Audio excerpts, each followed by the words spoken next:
What was that like? It was good to see. And then we had Liberty Weekend. I went and hung out in Chicago with them. That was good. Yeah. Both your sisters? And No, they didn't show. They were in school. Okay.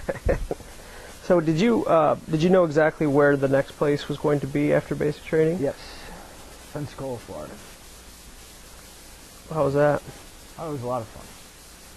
And you went directly from basic to... Yeah. And, yeah, no home time in between. Went down there for... was there from, I guess, March 2006 to the end of October '06. Went through 3 different schools, and then off to Hawaii. Tell me again, what was the job again? The title? Cryptologic technician.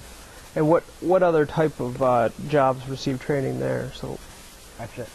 just that specific job? Yeah. What was the training like? It was hard, a lot of computer based, but that's about it. Right. What, like, I guess a typical week or your schedule. I mean, what would it consist of? Well, every 6 weeks it rotated from days to nights, and days was from, I believe, 8 in the morning till around 4 in the afternoon. Nights was 6 at night till 2 in the morning. And Classroom time? Yeah. And it would rotate every 6 weeks. And that was just for the main A school. The follow-on schools was just straight during the day. Okay. What? Who was conducting the training? Just regular military people who... Navy? Yeah. No, Army, Air Force, it was everybody. So it was multi-service? Yeah, we had Coast Guard, Marines, Army, everybody. Okay.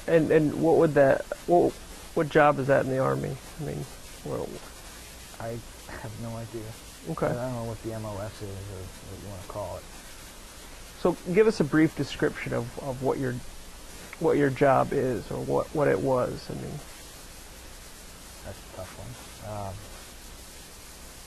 I really don't know the best way to describe it. Okay.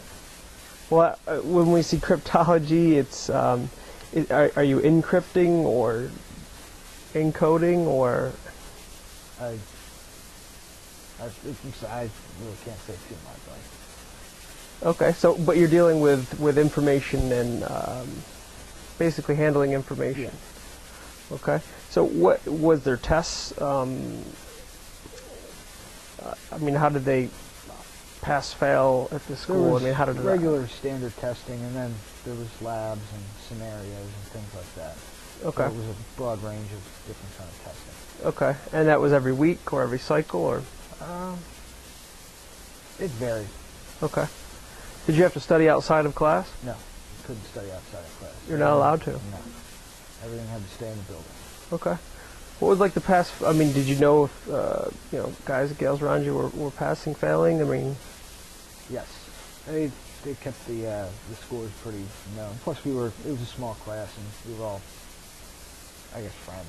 Okay. So we all knew what we each had, and they kept it competitive. Was there fail outs? Yes, they drop people as the course goes along. It's not you just go through the whole course, and at the end, pass or fail. As it progresses, people start dropping out. Okay. So what was the, was there male and female? Yes. What was the split? My class had 2 females and I'd say 15, 20 males. It's a pretty small class. Yeah. And the training was what, 8, how many weeks was it? It was 27 weeks. Pretty long school. Yeah.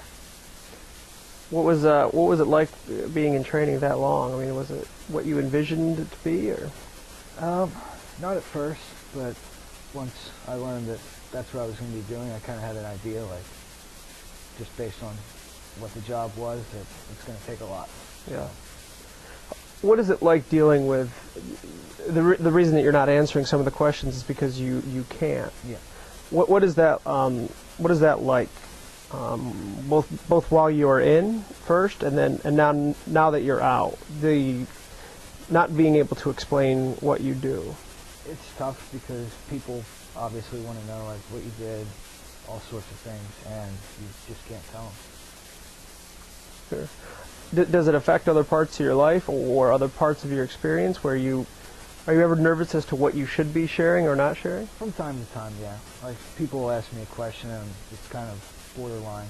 Can I say it, can I? Right. And I don't, so. So you're constantly running it through the matrix, Yeah. can I? Exactly, yeah.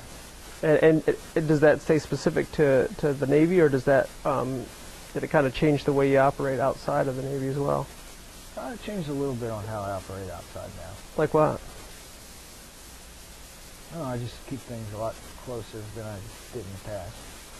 And is that pretty true of the people that you were training with, or the people that you served with as well? Yeah. Kind of a close-knit... Yeah, I still keep in contact with a few of the guys that I work with, and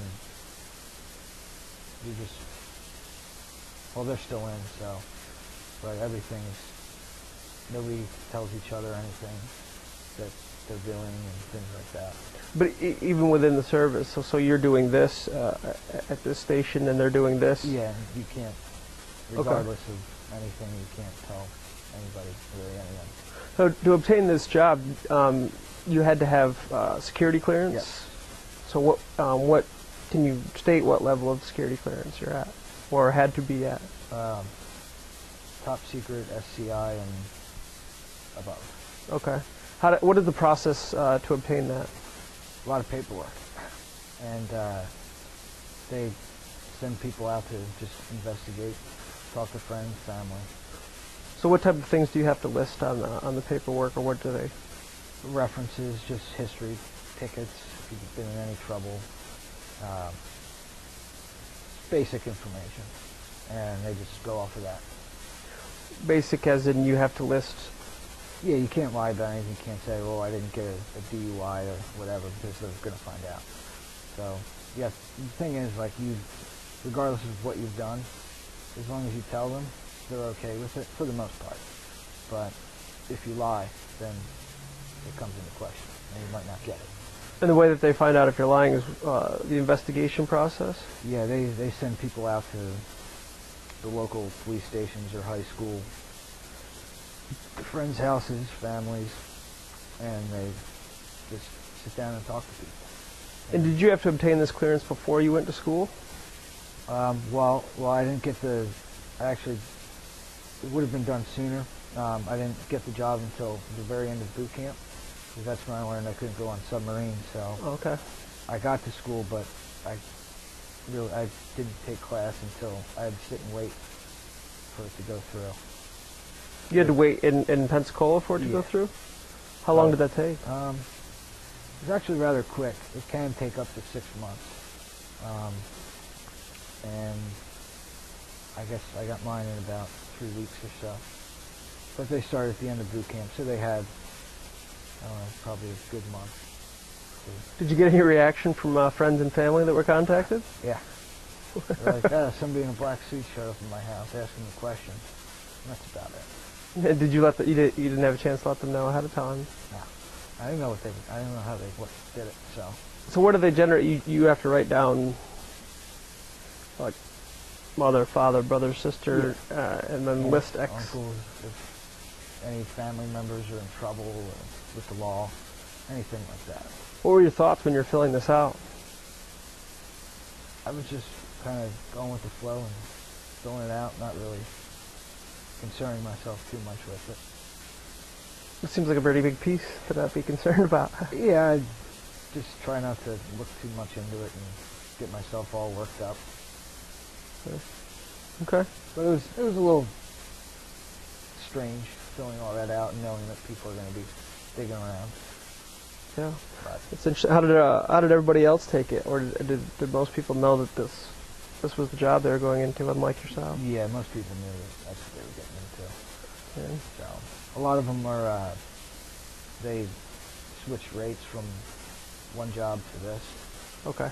That's a lot of them were that. They weren't straight out of boot camp people. There were some. Well, I'd say 50-50. What was the reason that they would want to get into this field? I don't know. They just room for advancement was a lot better than most other jobs, and it's just more interesting job than